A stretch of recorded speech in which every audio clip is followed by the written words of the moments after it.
Hi, I'm Yulia, and this is Burning Questions. And the topic or the question that set the internet on fire this week is why is the West always so late with aid to Ukraine? I have here today Glenn Grant, who's going to help us answer it. Glenn, please introduce yourself. Yeah, thank you, Yulia. I'm Glenn Grant, and I'm a defence reform expert, and I I work for the Baltic Security Foundation, and I've been working in and out of Ukraine solidly since 2010. So actually, before the war started, and I was the first foreign advisor invited into the Ministry of Defence in May 2014 when the war started. So I've got quite a lot of background of the Ukrainian side, but as some of the things that the point you just made about the delay, I'm having to learn an awful lot about my own side as well, which is quite a challenge. Yeah, it's well, first of all, this is my first time speaking to you, so I'm very happy to hear that your background is mostly in Ukraine because a lot of the times that I talk to Western experts, it's people who started their career in the Soviet Union or haven't been to Ukraine until 2022 since the Soviet Union or mostly have been to Russia, however, are just the Eastern European experts in general, and that's always a very interesting conversation. I guess Yeah. what I want to ask you from the get-go is there is this situation that we are in Ukraine very frustrated with, right? If the West had provided us with the weapons we asked for in 2022, Russians wouldn't be able to hold their positions. If we were given F-16, then we would be able to cover our equipment while it's storming Russian positions, or if we were given F-16s before the counteroffensive in 2023. If we were given air defense earlier, if we were given, if we were able to strike deep into Russia, not as conversations today that still haven't happened, but back in 2022 or 23, we would still have active and viable electric infrastructure, and we would not have to prepare for severe blackouts in the winter. It seems like Western actions, while the West is helping us a lot, I don't want to discount it, are always a reaction to Russia's very, very, very severe actions, and they're never preventative. Why do you think that is? Okay, there's lots in there, and I'll try and remember it all and unpick them piece by piece. We need to go back to 2014, because actually, if the West had reacted properly in 2014, then 2022 wouldn't have happened. Of course. That is quite clear in my mind. And the initial reaction from people was from countries was, to put it bluntly, shabby. And I mean, much as I love the Americans, because they do try to do things right, what they did in 2014 was really, really weak. And I mean, the first lot of vehicles that came over, a lot of them were just not usable. So they were actually sort of almost like offloading things that they didn't want. They weren't taking the war seriously, and had, in fact, not just equipment and things, but had in 2014, America and Britain and maybe Italy or someone had put battalions inside Ukraine, in Odessa, on the sharp side of Kiev, this war would not have happened. The big war wouldn't have happened. But people resisted that. So we come to the big war. And again, one of the things that people don't understand is that a lot of the countries that are providing equipment simply did not have things to send. Yeah. So a lot of the stuff that they had was actually in store. But because of their own weak systems, because they weren't expecting a war or didn't, they hadn't actually maintained those equipments. Now, there's a big difference between Western equipments and Soviet Union equipment. So the Soviet Union equipments, because those are what Russia is using, are basic, and they are basic. So you can pull those out of store, drive them straight away, and maybe you need a bit of oil here and there on the wheels, but pretty much they'll drive straight away. Western ones, they won't, because they're not designed. They're designed like, sports cars in that respect, to be much more high quality. So if you haven't maintained those, you've got problems. I will give you a little story because it's realistic. When I was working in the army headquarters, when I was working in a drone troop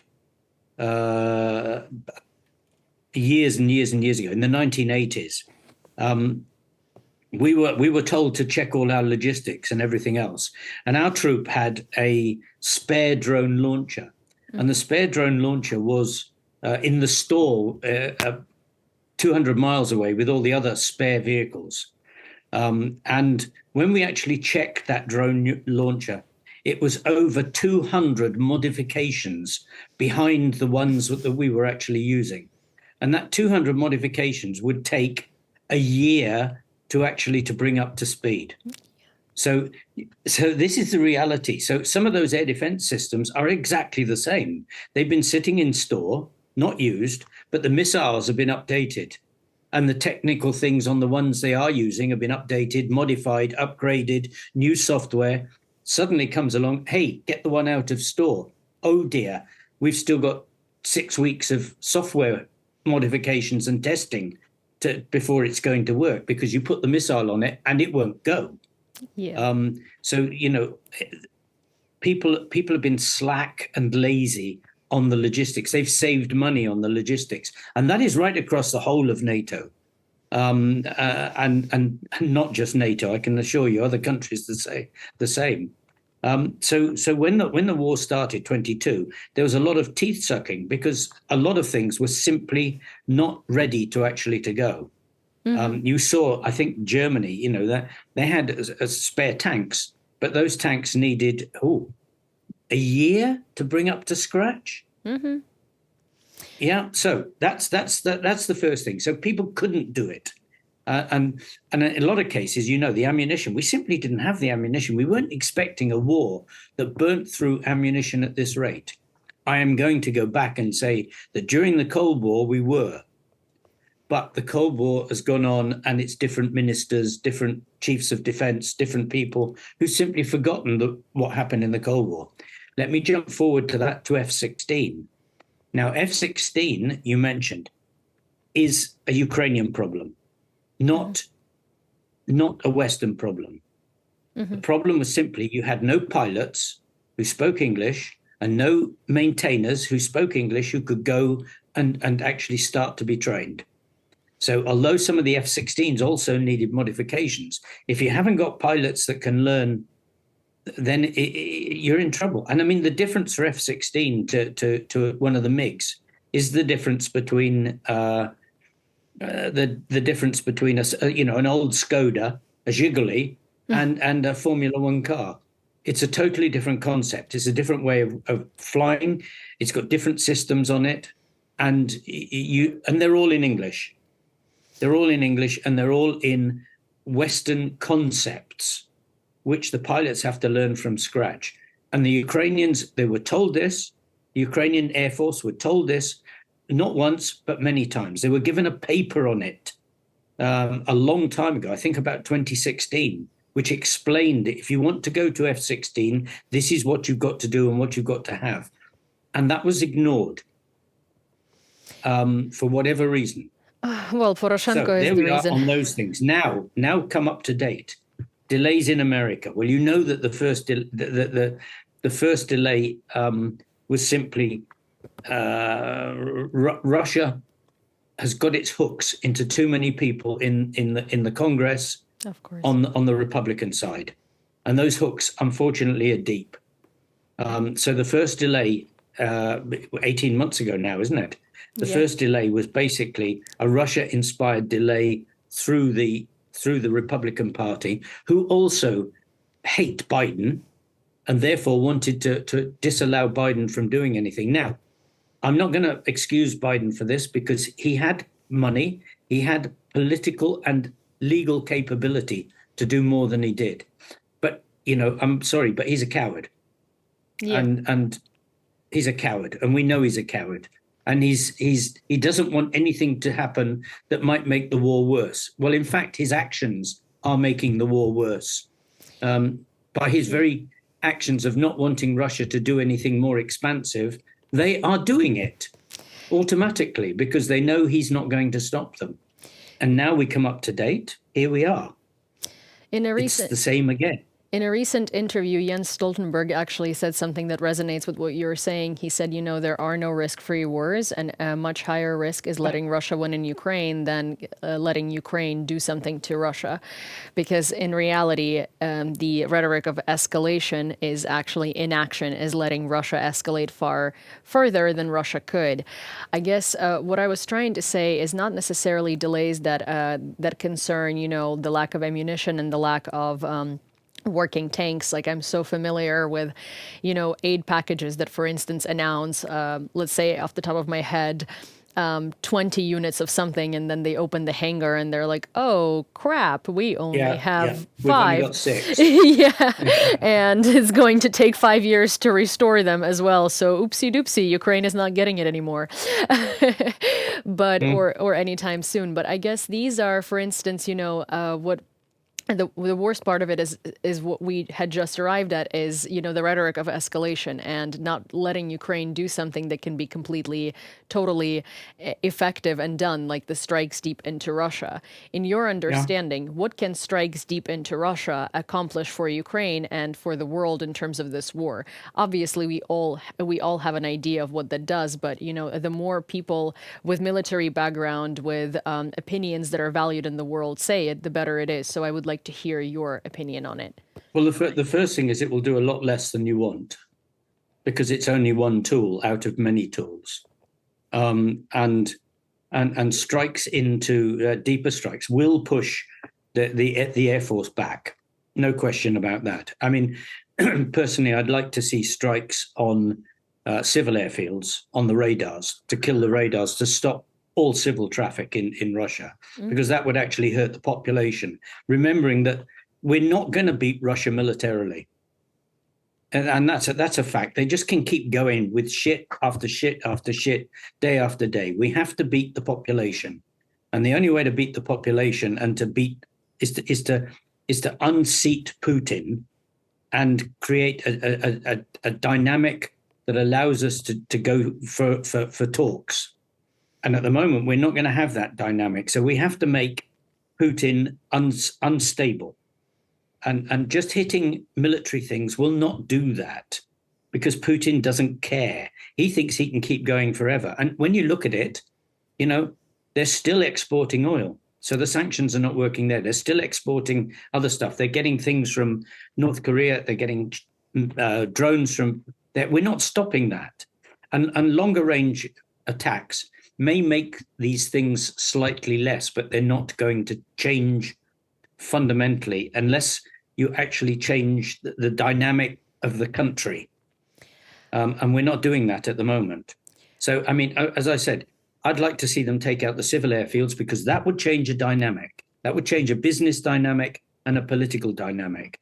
And I'd also like to see them using those longer range weapons where they can, hitting every sewage plant that you can. Let Russia smell Ukrainian victory would be my line, because that's real. That is real. When it starts to get that, people can't flush the toilets and things like that, that begins to be real on people.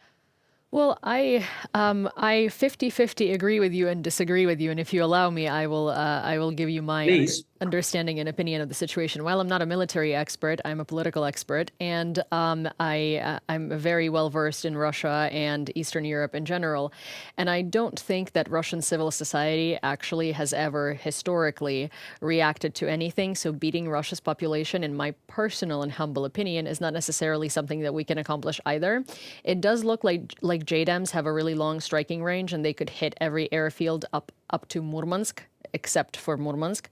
So that would be a really big help. But what I do think is Russia's Achilles heel, if you will, is Crimea.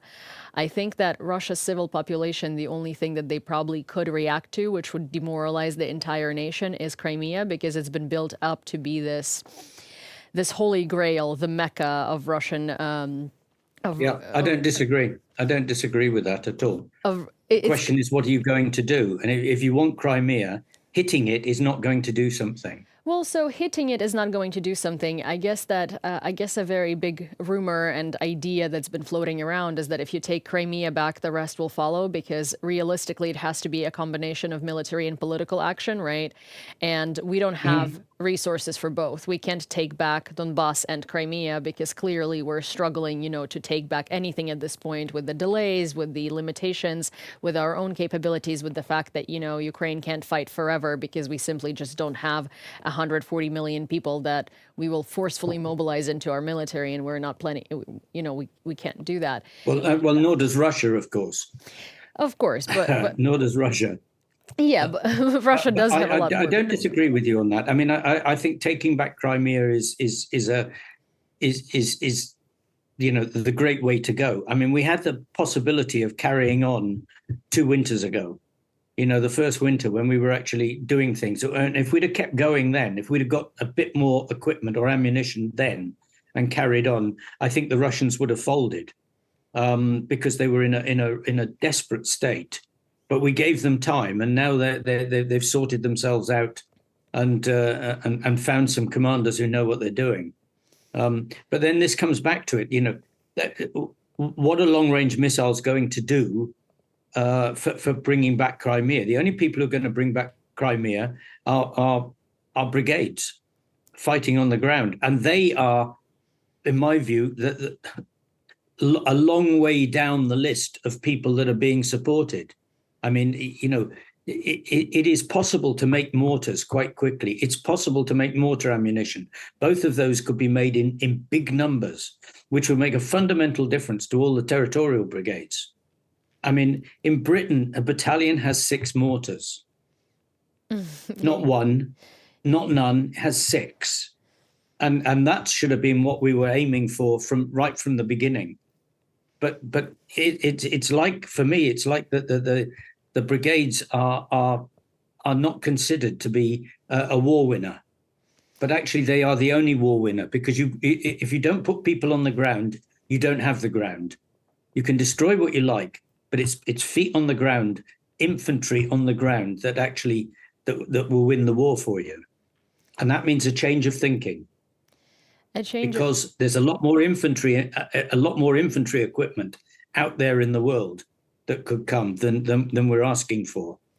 So speaking of that, right, we started talking about what we can do in order to win this, and one of these things would be Crimea. So one of the very big events that happened this week is Zelensky has presented his victory plan to Biden and a string of other officials. What do you think of that? What do you think this victory plan could entail in this situation? Because there's such a veil around it, right? And considering everything we've just talked about, of course, there are so many steps to victory yet that I wonder what could be the path to that. To be honest, I have no idea, because I don't know what's going through his and Ermak's minds. But if one takes what I just said, the clear results of what you have to do, and they're not doing anything about that, then I doubt that those things are in the victory plan. Mm-hmm. So my worry is that the victory plan is looking for more big ticket items, longer range weapons and things like this, which will not create the victory that we want. Well, That's my worry. Linda Thomas Greenfield actually commented on the victory plan today and said that she found it surprisingly viable, which is something that kind of gives me a bit of a warmer feeling, I suppose, because, reading these types of things in the media online, you're especially being here. I'm in Kyiv in Ukraine, and I moved here from the United States about 7 months ago. I've spent half of my life here and then half of my life there, most recent half in America. So coming back here and being in Kyiv and reading these things online and knowing what's happening on the ground, you're kind of like, what victory plan? How did we move on from the peace plan to the victory plan in a span of about a week, with all of those things still missing and plans missing? But a U.S. official coming out and saying that they found a plan viable seems quite inspiring, wouldn't you think? No, because US look at things in a different view. They look at it from a US perspective. You started with this comment about people having, a different perspective. I I would want to see from, when it's leaked, which it will be. Of course. I will want to see what good Ukrainian analysts and some of the Russian bloggers say about it before taking it, because I'm sorry, but lots of things have been written for the US, and then they haven't done anything with them, and it could be absolutely right. Let's keep our fingers crossed that it is. Let's keep our fingers crossed that America says, yes, this is a good plan, let's do it. And then it moves forward and it's successful. But I just have my doubts, because I don't see anything else supporting these things in terms of action here in Ukraine to create something that can actually do change. Well, for sure. I mean, I will say that Ukraine that it can't be discounted how many different military innovations Ukraine has come up with and how many things we have substituted for. But we do have one major problem, and that major problem towards victory is the fact that we have still a hybrid military, and that hybrid is tipping towards Soviet more than it's tipping towards NATO. And there are lots of generals that are not combat ready, that have never seen the battlefield, that are kind of, I guess, tying the soldiers hands behind their backs, not literally like Russians are doing it, but metaphorically for sure. And there are a lot of good soldiers and a lot of good leaders that are not being put in the correct positions. And their talents and their vision are being sort of, undermined and pushed back, while these are the people that could actually make a difference and make a change. And I think that's the biggest stone around our neck in terms of real military progress. I agree 100%. I mean, I'm waiting to see what NATO said, because NATO said it's going to do more as NATO, and possibly doing things in country. I'm waiting to see what comes out of that, because we're now weeks and weeks and weeks with no word of what this grand plan is for supporting. But I think that you're right. I mean, unless Zelensky actually bites the bullet and goes for younger, more dynamic officers who've proven themselves on the battlefield to command the army and to command the divisions, then we're going to stay in the same Soviet mess for a lot longer, and just losing more people. I mean, I think so. I work a lot with the various different military men, both foreign military volunteers and Ukrainians, and I do think that there has been some progress. And of course, the younger people that are very excited about making change are making some change. Some other younger people are trying to make change, and it's not happening.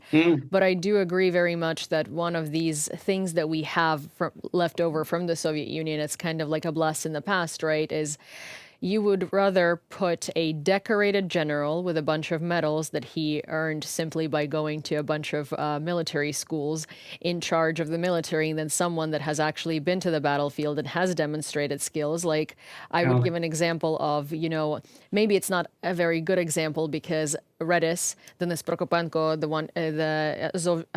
the commander of Azov, who led the defense of Mariupol, led localized defense, right? But he had demonstrated that he has the skills to perform under the pressure and to hold positions and to build defense out of 0 to 100, right, in a situation like that. So giving him more of a position of power, I'm not saying, substituting Syrskyi with him, but putting him in a position where he could evolve those skills and make those skills better, and potentially, move on from being able to organize localized defense to being able to organize a much broader defense would be great. But we're not doing that, because we do have that echo of the Soviet Union where, there are generals that are much more decorated than him. Which I think in this war is just something.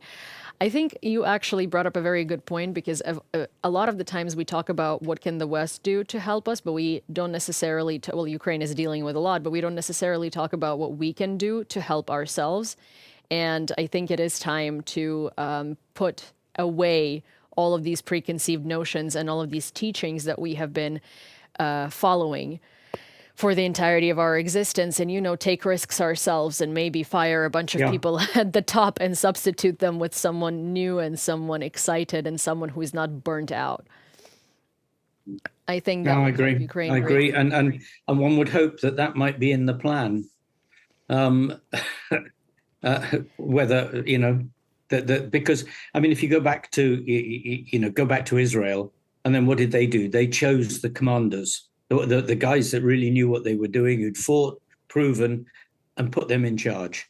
And I think it is time to do that because the others have proven, uh, disproven that their system works.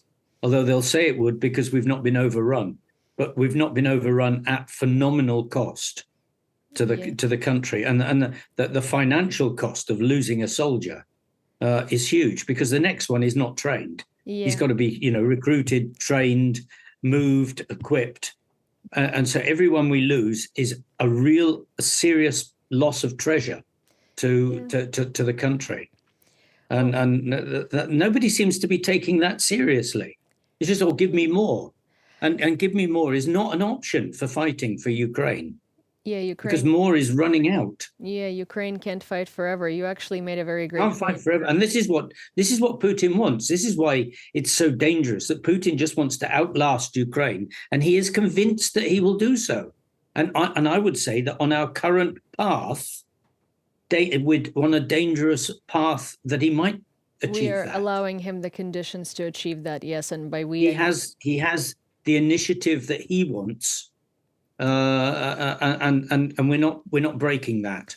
well, he also has partners that that are not cowards and Yeah, partners that are not considering they're taking action. Iran and North Korea, which is a crazy thing to even say. Never would I think that in 2024 Iran and North Korea would be allowed to do the things they're doing, but they are, and they're not considering helping Russia. They're sending them truckloads and container loads of yeah. ammunition and Lorry, explosives. train loads of ammunition, And train explosives loads of and ammunition. ballistics as well, which is quite wild. Yeah, But you did say something.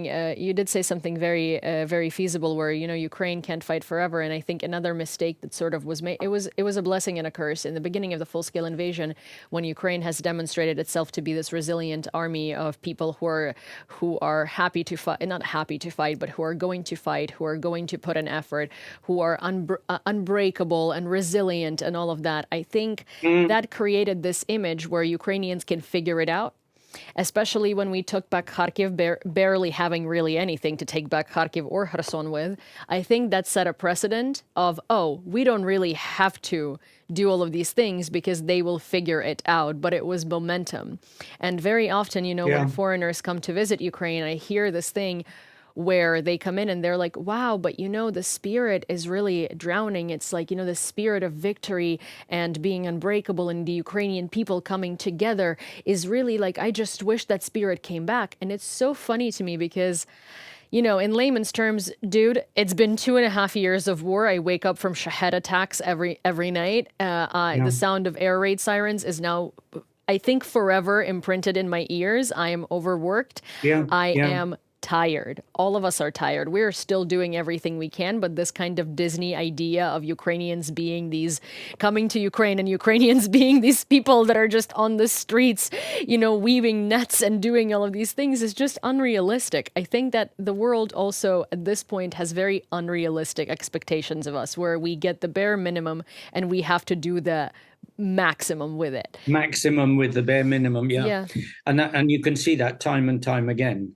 And but again, we go back to this. There are so many more things that Ukraine could do, or the government could do, that it's not doing. It's not focusing on winning. And if you're writing a paper to America, a victory plan. America is not going to win this war for Ukraine. Ukraine is. So a plan in America is nothing. The plan should be for the Ukrainians of how we're going to win this war.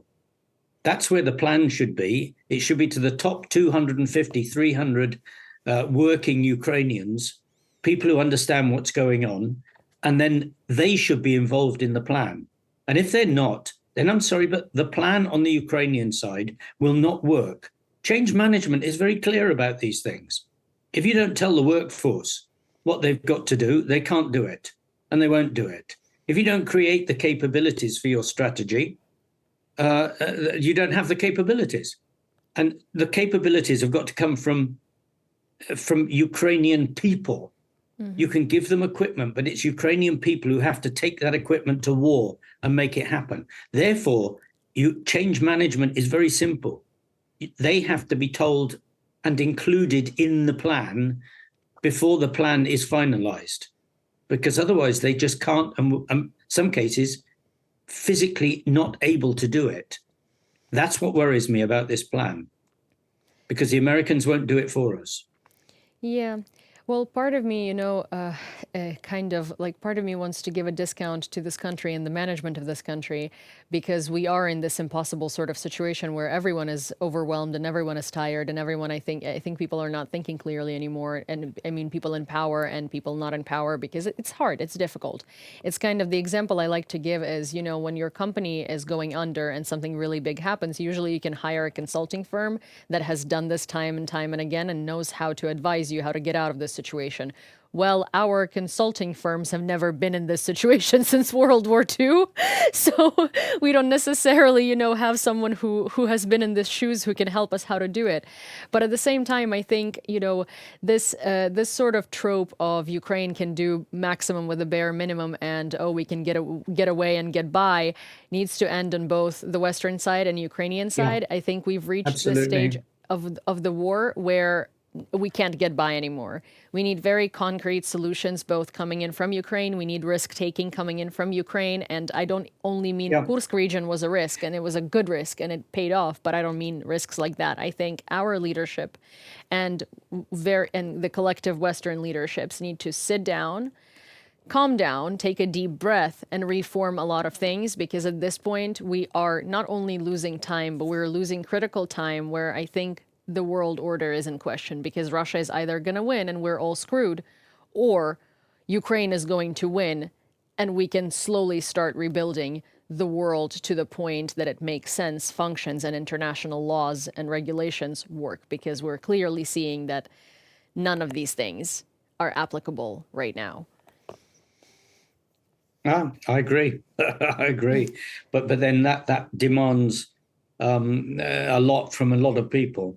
I mean, I think that most of the senior Western leaders, I mean, Britain, the American State Department, not necessarily the White House, but the State Department, and countries like Estonia, Lithuania, Latvia, Netherlands, a lot of these people are quite happy to sit down and discuss what's going to happen and then try and provide it in their own way, within their own limits. Yeah. But it does take the government of Ukraine to actually to not just to demand, but actually to listen in about some of these things, like not having a Soviet army, but actually trying to westernize and enable.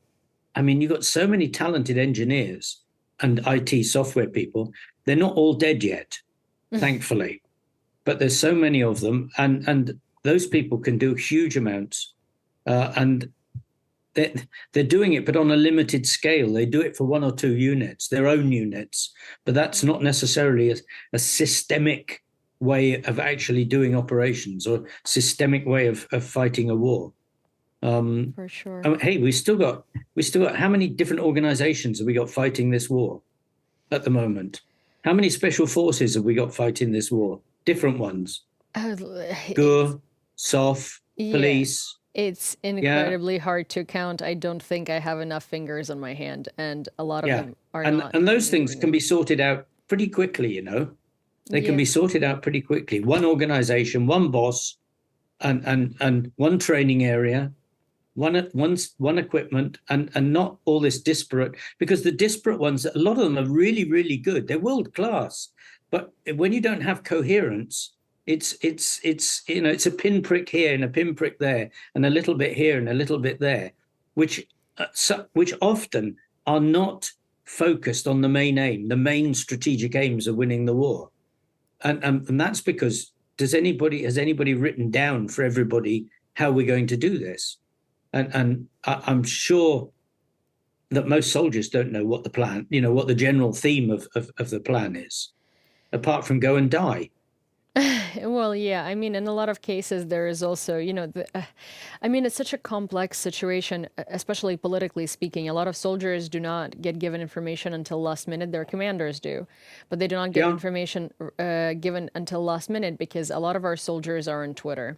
And hear me out on this. Russia pays bots for disinformation and for discouraging Russia. Ukraine does not have the money, the resources, or the infrastructure to have bot farms that will be putting out real information out there, right? So we rely on the Ukrainian people. So let's say if we need Russia to think that we are running out of ammunition or that we're desperate in a certain area, so Russia attacks it and we actually are not desperate in that area, we need the soldiers to start complaining about ammunition on Twitter. I'll give you an example. It was about 6 or 8 months ago. It was in Donetsk, and there were groups of soldiers on Twitter crying out loud about the lack of ammunition, and it was so severe and so bad. It was like a huge, huge viral situation on Twitter, on Instagram, everywhere, right? And then one day, Russia attacks with a bunch of tanks, and the ammunition just shows up. And the thing is, ammunition can't just show up. It's not like, oops, it made it into the country and it suddenly made it to the front. It's very clear that it was being held back specifically for this type of disinformation campaign. And then the Russian tanks were fully destroyed because they weren't You can't expecting fight a it. war by going on that. I'm sorry. You can't live your life on that, Of because course. otherwise you don't do anything. You have to take risks, and the boys have to be led, and they have to have explained, please, we're at a critical time. Do not go on Twitter. And okay, if you've got one that's paid, he's going to be identified pretty quickly because he's going to be the only one on Twitter speaking. Well, I guess the idea here is that, since we cannot influence or dominate the information space as much as Russia does, we try to use our own population to create this info space. Because again, Russia has bots, Russia has, all of these hired propagandists, and we don't, and we are also, I guess, not interested in it. So we're trying to get by, or at least it looks like we're trying to get by as we can. I think there are so many moving parts in this situation that of course there are so many things that are not working right, and I hope that they're going to be that the process of implementing them is going to be sped up. But I also do give a little bit of a credit and a little bit of a discount to our government with the fact that I think it's like an avalanche. Everything is dropping down on you, and you were. It is, but then you have to get people in that are capable of dealing with the avalanche. Not have people who are second division and third division working for you. Not have people who are constantly on social media saying how good they are. Okay, don't give them credit for not doing the things that they're right. There are 150, 200 world-class managers, more, 1,000 world-class managers in Ukraine, and those people should be in the government. If you look at the First World War, what did Great Britain do when it was in this situation? It pulled all the best people into government. What did Churchill do in Second World War? He pulled all the best people into government and in the key positions. So, people who knew how to create ammunition, who knew how to build factories, were into the ministry to do this. First World War and Second World War. The examples are strong of how to do this properly. It's been done before. And you don't put second grade people running ministries if you want to win. So I'm not going to give them credit for that, because it's wrong. It's wrong. There are, where are these people are out there and they're not being used. Yeah, there are a lot of very talented people here in Ukraine that I Huge would amounts love of to see talented people. in the government. Especially, there are a lot of people, there are a lot of Ukrainian people actually that have lived abroad for a very long time, but still have strong Yes. ties to Ukraine, that have come back and have lived here for 2 years, and that, for instance, have all the accreditation and knowledge to work in certain foreign ministries or to be attaches or Yeah, to be diplomats, but they're not. But they're not because they're but being. they're not. Yeah. I mean, I've got Ukrainian friends on Twitter, not Twitter, sorry, on LinkedIn, who are working as advisors to the government. But they are much, much, much better than the ministers. They shouldn't be advisors. They should be as you say, people who've worked in America for 10, 15 years and have got all that experience, and they're advisors. And if you're only an advisor, as I have been many times, you don't get listened to all the time. You also You don't don't get. have You don't get the power of action. yeah, you don't have the executing power, which is Yeah, that's a very. that's necessary. I really like your no bullshit approach, Glenn. To be honest, I really like that you really speak your mind and speak your truth without the political correctness and political censorship in a way. So I guess to summarize this conversation, what do we think are the key? You know, if you and I were to come up with a victory formula right now, what would be the key things that you would put in the first three slots of it? Concentrate on equipping the brigades properly. Drones, mortars, and firepower. That's number one, because they're doing the dirty work. And the more that you can give them to do that dirty work, the quicker they will do the job for the country. That's my first takeaway. Second, government of all abilities. The best people into the government, not friends, but absolutely the best people, whether they are on the opposition side or not, because that is so important. Third thing is talk to the people honestly, talk to the public honestly, not in sound bites, not lying about what's actually going on, but actually say, this is the problem, this is the challenge, we need you to help us do it. Because at the moment, government and public are running on two separate lines. And that is not a good thing if you want to win a war. And I guess I think that could be summarized in, everything in life is best with direct and clear communication, and that's interpersonal relationships, romantic relationships, and winning wars as well. So I think point number three is very clear communication and really expressing yourself in it. And I would say point number four is the one that I would address to Western leaders is stop fearing Russia, because Russia should fear you, Yeah, not the other way yeah, around. yeah, absolutely, absolutely. We shouldn't be worried about crossing Russia's red lines. Russia should be worried about crossing ours. And Yeah, that, I think, absolutely.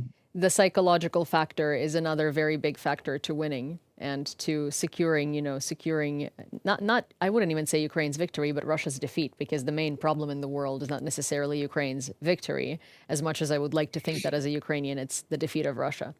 Well, thank Yeah, you so very much for joining me today and having this amazing conversation with me. I actually thoroughly enjoyed it because it seemed like the veil of political correctness had really fallen. And I do enjoy that approach because, we're all out of patience for nice speeches. I think we all just want direct and clear communication. And I think you have really provided that today. So thank you very much to you for that. And I hope to thank speak to you. you again soon. Okay, yes, thank you very much. Thank you And so much. yeah, and glory to Ukraine, and let's win. Glory to the heroes for sure. Let's I hope that you and I Yeah, both have the power of contributing to it somehow. yeah, yeah, hope so. Thank you, Glenn. Okay, thank you. Bye-bye. Thank you. Bye. Well, this was Burning Questions, and honestly, I guess it's not the typical outro I usually do, but I personally thoroughly really enjoyed this conversation. And I think if anything, it is going to set the internet on fire because it is polarizing. But the thing is, I don't think we can win anymore with non-polarizing conversations and with the veil of political correctness over them, as much as to the Western leaders, you need to stop the bullshit and really speak clearly and say that you're scared of Russia and that's why you don't want to do certain things, instead of saying, oh, escalation, or oh, we don't know. And stop being scared of Russia. And to us in Ukraine, well, you guys, we are a democracy and the power has always been with the people.